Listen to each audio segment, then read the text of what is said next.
우리는 오늘까지 3번에 걸쳐서 사무엘하 10장에 나오는 다윗과 암몬, 이스라엘과 암몬의 전쟁을 살펴봤죠.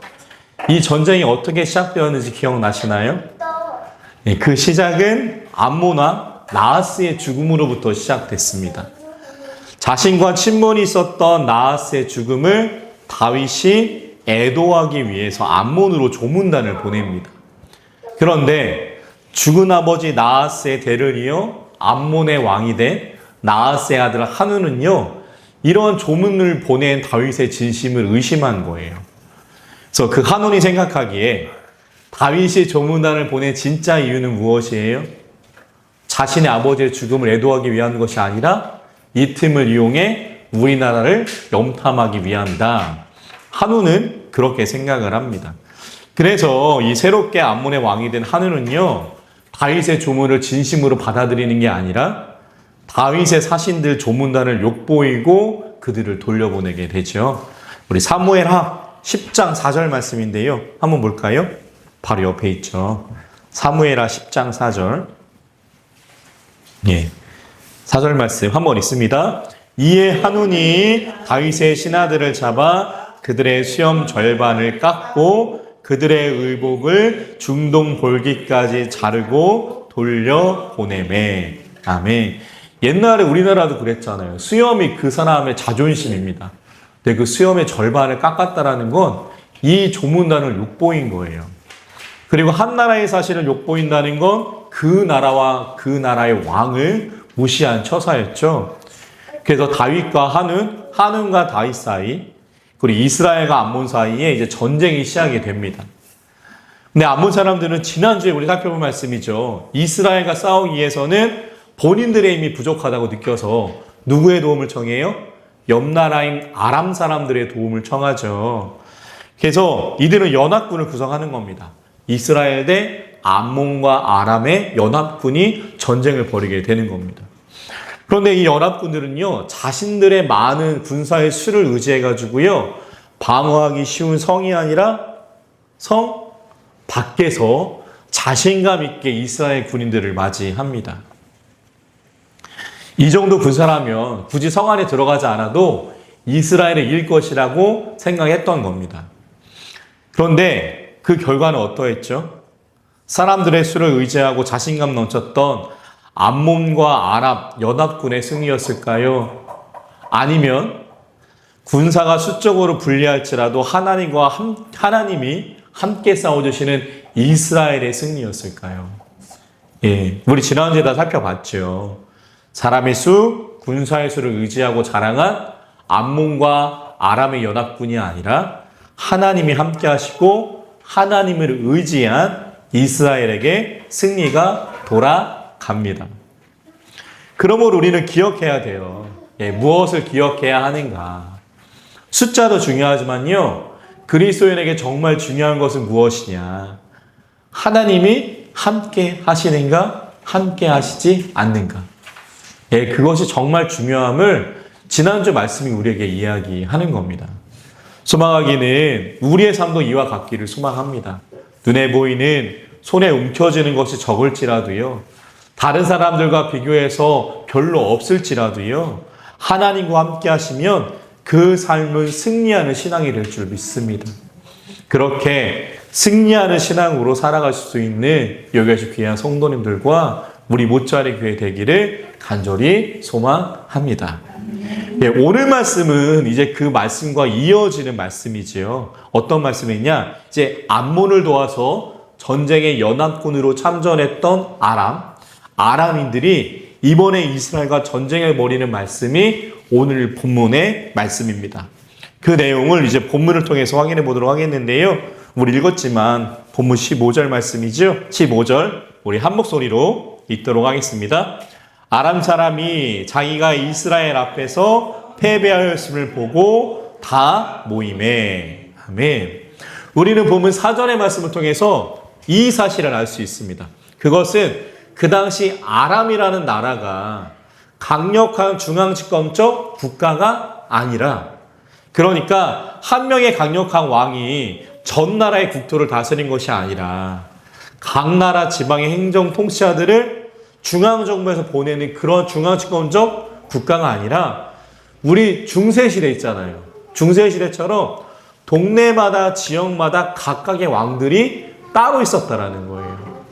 그래서 지난번 암몬과 이스라엘 전쟁에 참여했던 아람의 사람들은요, 몇몇 아람의 영주들이었던 거고요. 이번에는 모든 아람의 영주들이 모여서 이스라엘과의 전쟁을 준비했던 겁니다.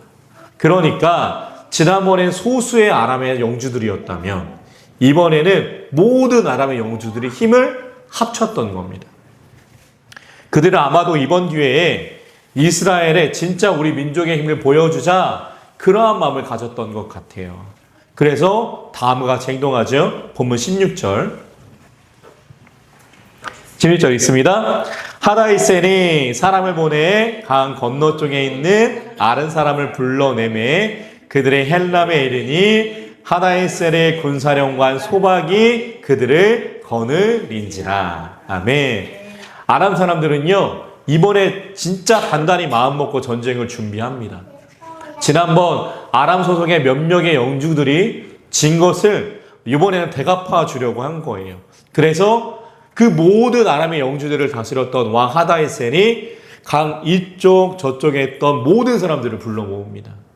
그리고 그 군대의 총사령관으로 자신의 군대 장관이었던 소박을 임명하는 거예요. 그들에게는 이번에야말로 진짜 이스라엘과의 전쟁에서 승리하겠다라는 결의가 정말로 가득 찼음을 이 본문 말씀을 통해서 우리는 알 수 있게 되는 거죠. 그래서 암몬과 아람의 연합군으로 싸웠을 때는 아람이 소수의 용병이었다면 이번에는 이스라엘과의 전쟁의 주력군으로서 전쟁에 참여하게 되는 거죠. 본문 17절 말씀도 한번 읽어볼까요? 있습니다.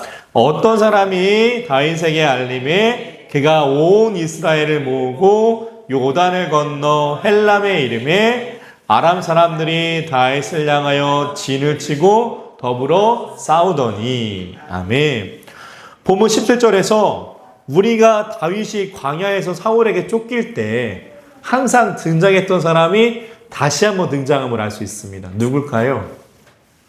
17절 맨 앞에 어떤 사람이 보이세요? 어떤 사람이 다윗에게 알림에 보이세요? 이 어떤 사람이 누군지는 성경에 나오지 않습니다.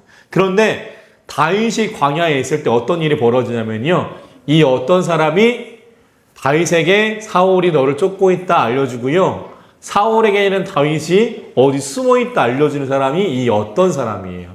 그래서 어떤 사람으로 성경에는 나와 있지만 이 대략적인 성경의 맥락을 보면은요, 이 어떤 사람은 누구냐, 아마도 첩자 정도로 볼 수 있을 것 같습니다. 그래서 아람에 심어놨던 스파이가, 첩자가 이제 다윗에게 아람 사람들이 이렇게 너를 치려고 준비하고 있다는 사실들을 알려주게 되는 거죠.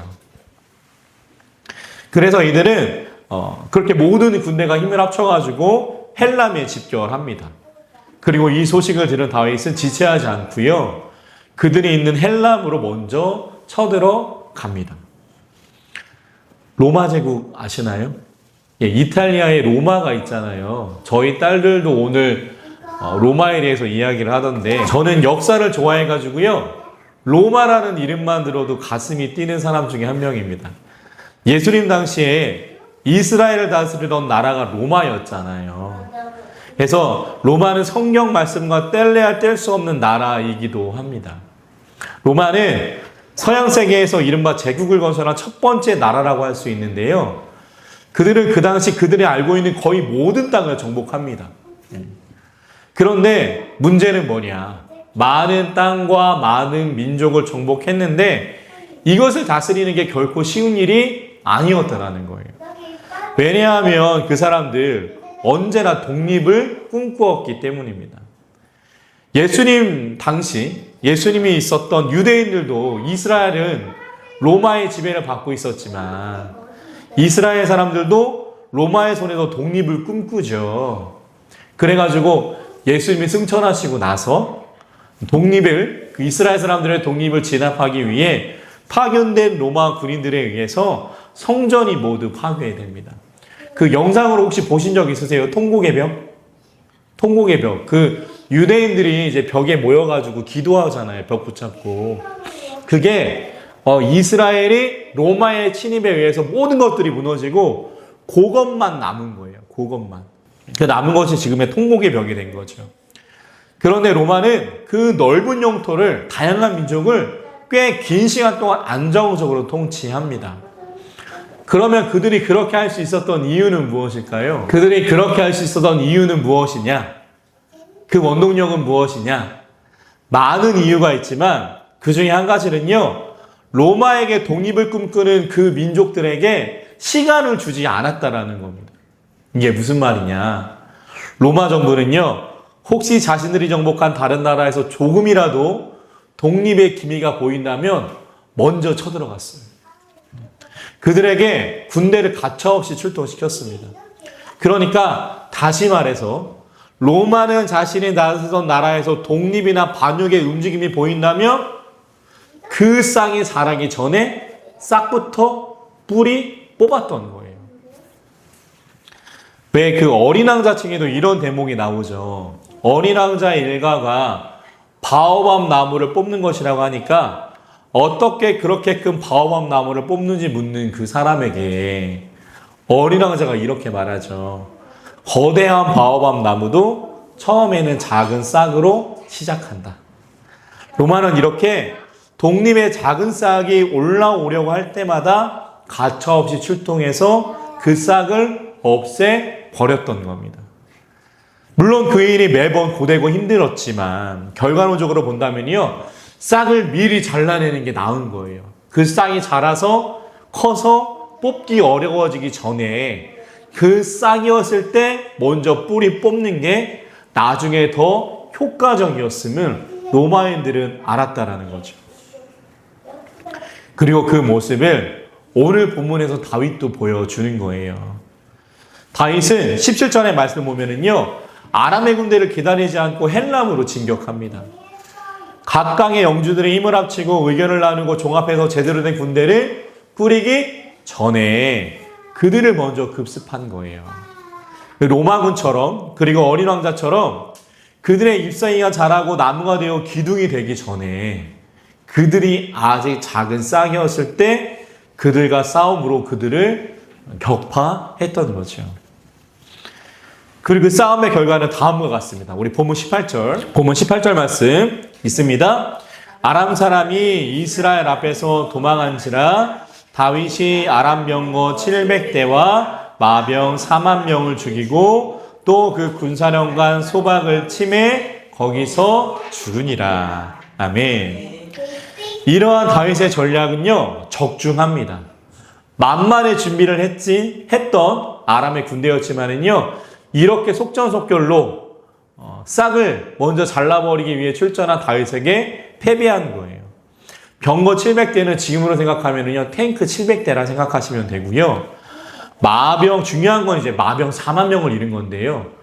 우리 군대에서 전쟁 시에 가장 중요하게 생각하는 거는요, 물자가 아니라 뭘까요? 훈련된 병사입니다. 왜냐면 물자는 계속 찍어낼 수 있지만 훈련된 병사를 만드는 건 시간이 오래 걸리잖아요. 그래서 파일럿 같은 사람들은 비행기보다 몸값이 더 비싸죠. 그런데 마병은 그 당시 일반 보병보다도 전차를 운전하고 전차에서 싸움하도록 특별히 훈련된 사람이었을 텐데 그 훈련된 병력 4만 명을 잃었다라는 건 아람이 다윗에게 처절하게 패배를 당했음을 말해주는 대목이 됩니다. 그리고 사울이 죽었을 때 기억나세요? 길보아산에서 블레셋과 전투에서 패전했을 때 사울도 죽고 요나단도 죽고 다 죽잖아요. 네, 18절의 말씀을 보면은요, 이 아람의 군대의 지휘관 소박도 죽음을 맞이했음을 우리는 알 수 있습니다. 그러니까 그냥 진 게 아니라 다윗에게 참패한 겁니다. 그리고 그 결과 본문 19절에 나오죠. 19절 말씀 있습니다. 하다에셀에게 속한 왕들이 자기가 이스라엘 앞에서 패전함을 보고 이스라엘과 화친하고 섬기니 그러므로 아람 사람들이 두려워하여 다시는 암몬 자손을 돕지 아니하니라. 아멘. 그렇게 전쟁의 결과는 무엇이냐? 아람이 친하게 지냈던 암몬과의 관계를 끊고요, 이스라엘과의 관계를 시작했다는 겁니다. 두 번이나 이스라엘에 진 아람 사람들은요, 이제 명심상부 누구와 손을 잡아야 하는지를 깨달았던 거예요. 지금 자신들이 사는 고대 근동의 패권이 누구에게 주어졌는지를 확신히 깨달았던 겁니다.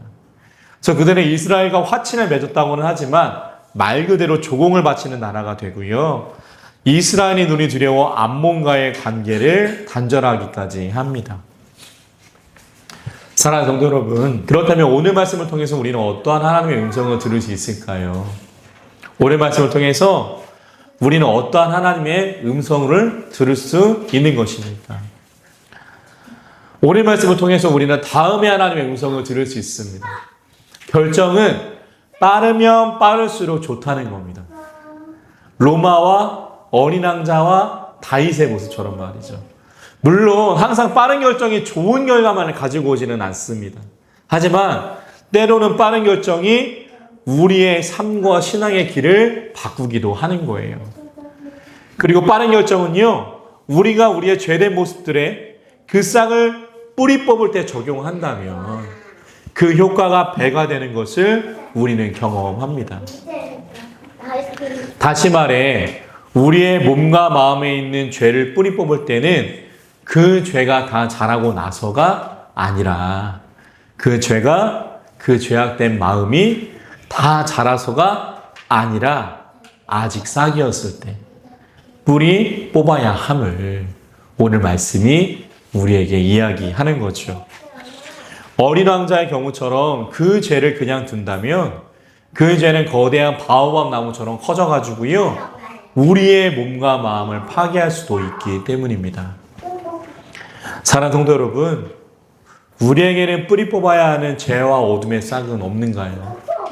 만약 있다면 그것을 하루속히 나무가 아니라 아직 싹일 때 뿌리 뽑을 수 있는 우리 모두가 될 수 있기를 주님의 이름으로 간절히 축원합니다. 지금보다 더 크도록 두어서는 안 돼요. 그것이 싹일 때, 우리의 어둠과 죄악의 모습들이 싹일 때 뿌리 뽑을 수 있는 우리 모두가 될 수 있기를 간절히 축원합니다. 오늘 말씀을 통해서 또 우리는 다음에 하나님의 음성을 듣습니다. 그것은 하나님이 함께 하시는 이스라엘은 언제나 승리한다라는 거예요. 지난번 암몬과 아람의 그 연합군과의 전쟁도 그렇고요, 이번에 아람의 그 대규모 전쟁도 그렇고요, 그 승리는 언제나 하나님이 함께 하시는 이스라엘의 승리였습니다. 그러므로 그리스도인의 삶과 신앙의 승리는 무엇으로 결정되는가? 군사의 수가 아니라는 거예요. 군사의 수는 아람이 더 많았을지도 모릅니다. 군사의 수가 아니라 내 손에 무엇을 움켜 쥐었는가가 전쟁의 승패를 좌우하는 것이 아님을 오늘 본문이 우리에게 이야기하는 겁니다. 전쟁의 승패는 뭐에 달려있는가? 바로 하나님이 함께 하시는가? 함께 하시지 않는가? 우리는 때때로 이것을 잊죠. 모든 것을 다 준비해 놓고요, 그 자리에 그런데 하나님이 없는 경우를 보게 됩니다. 그런데 비록 작을지라도, 비록 적을지라도 그 안에 하나님이 계시다면 그것은 바로 하나님이 승리를 주시는 일과 장소가 되는 줄 믿습니다. 우리는 이것을 중요하게 생각해야 돼요. 그리고 그 하나님이 그 일과 그 사건의 중심에 계시다면 우리는 하나님의 사람으로서 하나님이 주시는 승리를 경험하게 될 줄 믿습니다. 사랑하는 성도 여러분, 오늘 다윗의 모습처럼 언제나 하나님과 함께 한다면 하나님이 주시는 승리가 있음을 기억하실 수 있는, 하나님과 함께함이 때때로 어렵고 힘들지라도 그 일을 감당함으로 오늘 다윗이 얻었던 승리처럼 하나님이 주시는 승리를 우리의 삶으로 경험할 수 있는 남은 3일의 시간도 살아가는 여기 계신 귀한 성도님들과 제가 될 수 있기를 주님의 이름으로 간절히 축원합니다. 말씀을 정리합니다. 오늘 말씀은 다윗과 아람 사람들, 이스라엘과 아람의 전쟁에 관한 말씀이었죠. 아람 사람들은 이번에야말로 자신들의 진가를 보여주려고 합니다. 많은 사람들을 동원하고요. 할 수 있는 만큼 최선을 다해 이스라엘과의 전쟁을 준비하는 거예요. 그런데 승리는 누구에게 돌아가요? 이런 모든 준비를 한 아람이 아니라 하나님이 주시는 지혜로 말미암아 속전속결로 전쟁을 시작한 다윗과 이스라엘에게 돌아갑니다. 사랑하는 성도 여러분, 소망하기는 오늘 말씀의 이야기를 들으셔서 우리도 끊어야 할 것들은 빨리 끊어낼 수 있는 우리가 되기를 소망하고요. 또한 하나님과 함께함으로 하나님이 주시는 승리를 맛보아 알 수 있는 여기 계신 귀한 성도님들과 제가 될 수 있기를 주님의 이름으로 간절히 축원합니다. 기도하겠습니다.